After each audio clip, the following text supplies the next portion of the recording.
Hey guys, welcome back to the O&D Life and part 2 of the Outdoors with the Morgans Woodstack 2018 Challenge. My entry into it, sort of entry. Like I said in the first video, it gives me a chance to just mill up some lumber and support a fellow YouTuber. Now, there was a lot of interest in the last video about the chainsaw mill that I was using. There's some good videos on YouTube that you can find where they're using them. I'll try and do it a little bit of justice. I've used it a fair amount, but not a whole lot. It can be a little bit cumbersome and slow going, and sometimes I just don't have the patience for it, or the time. Really, I don't have the time. But anyways, stick around and I'll give you guys some more information and my thoughts on it. Let me go ahead and apologize. My daughter was filming this section, this cut, so it is a little bit bouncy. Sorry about that. It will improve. It'll get onto a tripod in in the rest of the video. So anyways, stick around and find out a little more about this chainsaw mill. Welcome back to the O&D Life, where we get orange and dirty. This is where you can come for some lessons learned from a new tractor owner who learned the hard way, but also learn about some products that I've found that has made my tractor a lot more usable, a lot more enjoyable, and has helped me out tremendously around the homestead. So stick around. And today we'll be talking about something that I'm sure you'll enjoy.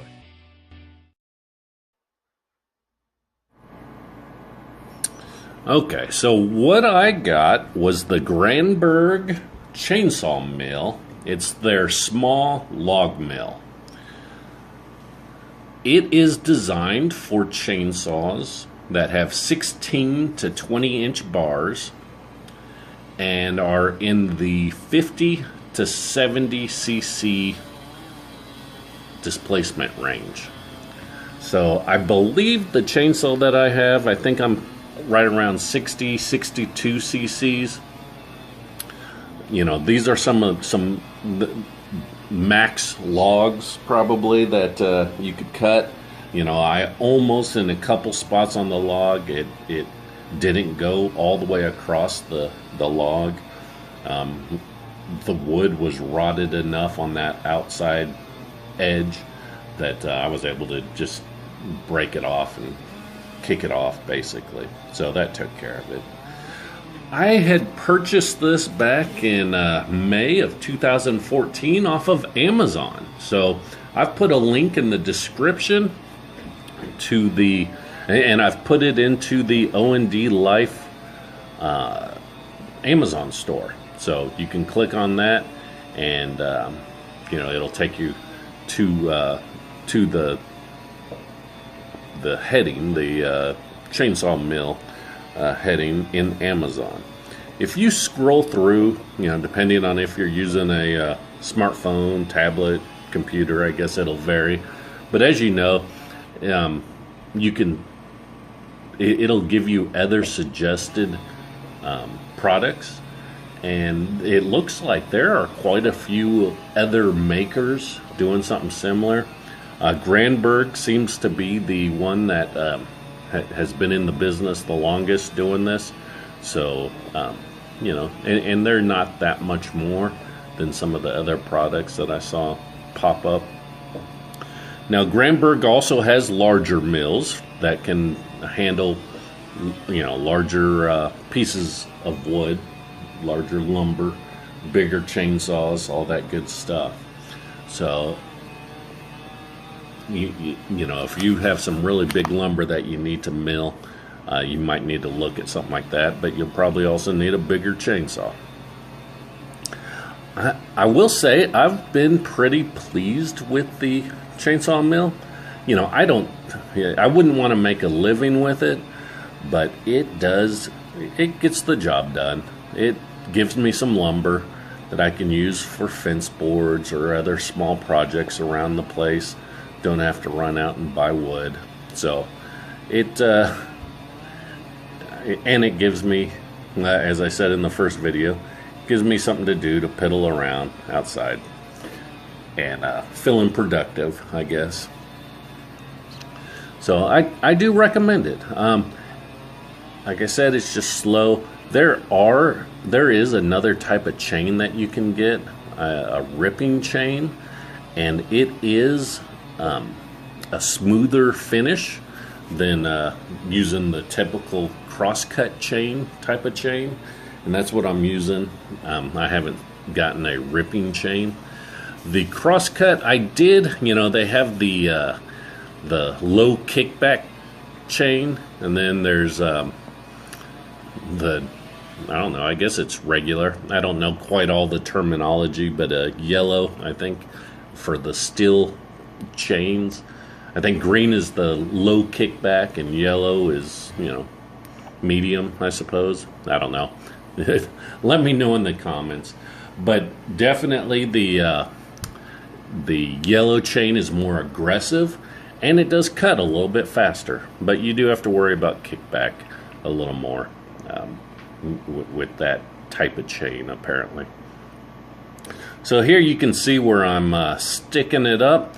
Just using some old fence boards that have fallen off of my wood fence, and I'll cut them and split them, and they work good to stick up the lumber.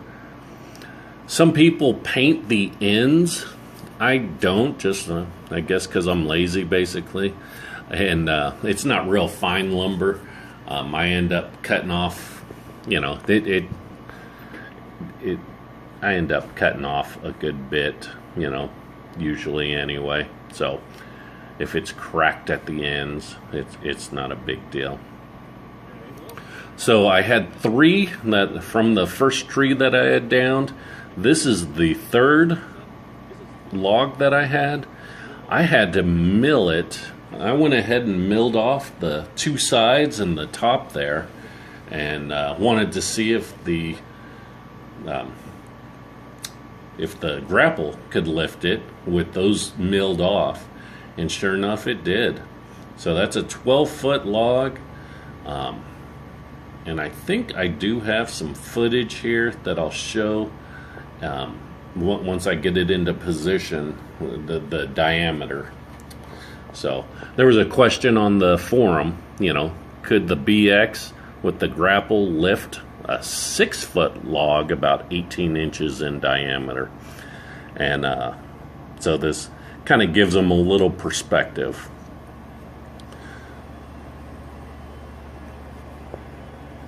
So it took care of it. I could have used a little more weight on the back. I should have. I could feel in my power steering when I was trying to turn a lot of the weight on the front axle. So I definitely needed to put some weight on that on the rear to take some of the weight off of the front axle and save it a little bit. That's a video that'll probably be coming. John over there at Louisiana Aquaponics did a video on it, talking about it a little bit, and I've got some ideas to help illustrate the difference between ballast on the rear, in the 3-point versus ballast on the tires. And as he talked about, it depends on what your goal is. Is it traction, or is it balancing, basically, and saving your front axle? So I'm going to do a video on that at some point here. So all right, we'll get it into position, and let's I think I'll go to a live shot where I do some measuring here in just a minute.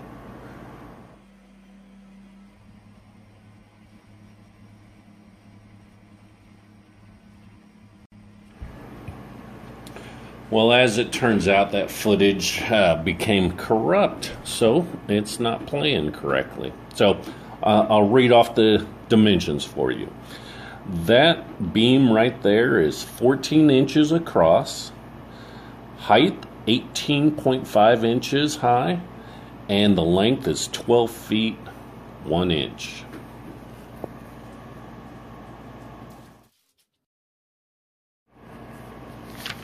Okay, here's a picture of the screenshot from Amazon, and this is actually the one that I had bought. I think it was a little more at that time though. So anyways, nice little investment to make some boards. Thanks for watching. I truly feel blessed to be able to do this and contribute back to the YouTube community that I have learned so much from, such as how to do tractor and auto maintenance and repair, plumbing repairs in my house, electrical, which I'm certain has saved me thousands of dollars over the years. Not to mention the tons of entertainment watching tractor-related videos in anticipation of my tractor, then how to use it, or the attachments, or what my next attachment mod I absolutely needed. I'm sure I'm the only one, right? To help support the channel, please hit the like button and comment below. This helps the video get suggested to other viewers. Plus, I really enjoy the interaction from y'all. If you want to see other videos of my tractor adventures, subscribe to my channel at O&D Life and hit the bell symbol to be notified when new videos are posted. When you go to my channel, you will find videos discussing attachments, some safety lessons learned from a rollover I had and a time that the tractor was running away from me downhill. And then there's videos of just getting orange and dirty. If you are on Facebook, you can find me at O&D Life. Like and follow the page for sneak peeks of current weekend projects and likely upcoming videos. Look in the description below for my email and link to the O&D Life Amazon store, where you can find some products that I use in the videos or just use or that I want and I plan to order at some point from the store. Lastly, check out some of the videos in the description. I have some links. They're videos of products that can help keep you orange and dirty, living the O&D life. O&D out.